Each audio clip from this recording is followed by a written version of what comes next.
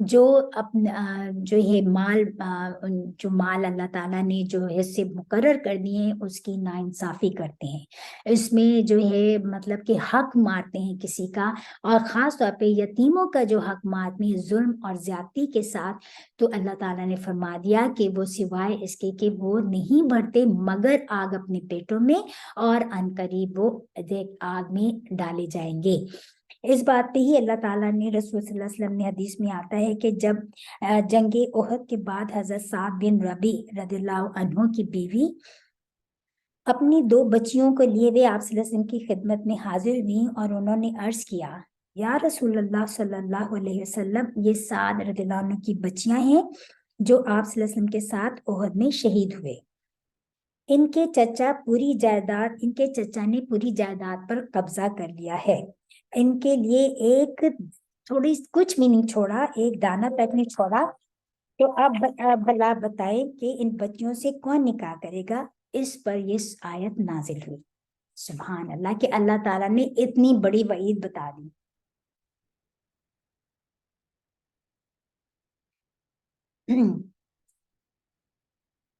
آج بھی لوگ یتیموں کے مال جو کچھ لیگل طریقے سے اور کچھ انلیگل طریقے سے کھا لیتے ہیں، تو اللہ آپ صلی اللہ علیہ وسلم نے فرمایا جب میت کے گھر میں لوگوں کو کھانا کھلاؤ، یہ نبی صلی اللہ علیہ وسلم نے فرمایا کہ حشر کے دن ایک گروہ کو ایسے اٹھایا جائے گا جن کے منہ سے آگ نکل رہی ہوگی۔ صحابہ نے پوچھا یا رسول اللہ صلی اللہ علیہ وسلم وہ کون لوگ ہوں گے؟ تو آپ صلی اللہ علیہ وسلم نے آیت نمبر 10 یہ ان الذین یأکلون اموال الیتامی ظلما انما یأکلون فی بطونہم نارا وسیصلون سعیرا، کہ بے شک وہ لوگ ہوں گے جو یتیموں کے مال کو ظلم کر کے زیادتی کر کے کھاتے ہیں، وہ کچھ نہیں کھاتے بلکہ اپنے پیٹوں کو آگ سے بھرتے ہیں، اور وہ عنقریب جو ہے جہنم میں ڈالے جائیں گے۔ اللہ تعالیٰ جو ہے یہ بہت بڑی وعید ہے جی، اور یہ کس کو جو قرآن پڑھے گا اسی کو یہ جو ہے ان آیات کا مطلب پتا ہوگا، تو وہی یتیموں کا خیال کرے گا، اور وہی انسان جو ہے ناانصافی سے بچے گا۔ اسی لیے قرآن کو پڑھنا ہماری زندگی میں کتنا بڑا، ہماری زندگیاں روشن کرنے والی کتاب ہے، ہمیں گائیڈنس دینے والی کتاب ہے، ہر اسٹیپ پہ ہمیں ہدایت کرنے والی کتاب ہے کہ تم نے کون سے موقع پر کیا کرنا ہے، یہ تمہاری کیا ذمہ داری ہے۔ تو اسی لیے قرآن جس کے زندگی میں کھلتا ہے اس کے دل میں پھر تقویٰ بھی آتا ہے، اور اس کو پتہ ہوتا ہے کہ میرے ساتھ کیا ہونے والا ہے، اور وہ اللہ کا خوف کرتے ہوئے پھر اپنی ان کی زندگیاں سنور جاتی ہیں۔ اللہ تعالیٰ سے دعا کرتے ہوئے ہم یہاں تک ہی آج کا سیشن رکھتے ہیں کہ اللہ تعالیٰ ہماری زندگیوں میں بھی قرآن کھول جائے، تاکہ ہماری بھی رہنمائی ہو، اور ہمیں بھی اللہ تعالیٰ نے جو احکامات دیے ہیں ہم ان احکامات کو صحیح طرح سمجھیں، ان پر غور کریں، اور ان کو اپنی زندگیوں میں امپلیمنٹ کریں، اور ان کو دوسروں کو بھی بتائیں کہ دیکھو اللہ کے یہ احکامات ہیں، ان کو پورا کرو، کیونکہ ہم سب نے مرنا ہے، ہم سب نے اللہ کے حضور حاضر ہونا ہے، اور ہم سب نے اکاؤنٹیبل ہونا ہے اپنی اپنی ڈیڈس کے۔ تو یا رب ہمیں سب کو جہنم کی آگ سے بچانا، اللہم اجرنا من النار، یا اللہ ہماری رہنمائی کر دے اور ہمیں سیدھی راہ پر قائم رکھ، اور ہم سے کوئی ناانصافی نہ ہو۔ آمین ثم آمین۔ سبحان ربک رب العزت عما یصفون وسلام علی المرسلین والحمد للہ رب العالمین۔ ربنا تقبل منا انک انت السمیع العلیم وتب علینا انک انت التواب الرحیم۔ آمین۔ السلام علیکم ورحمۃ اللہ وبرکاتہ۔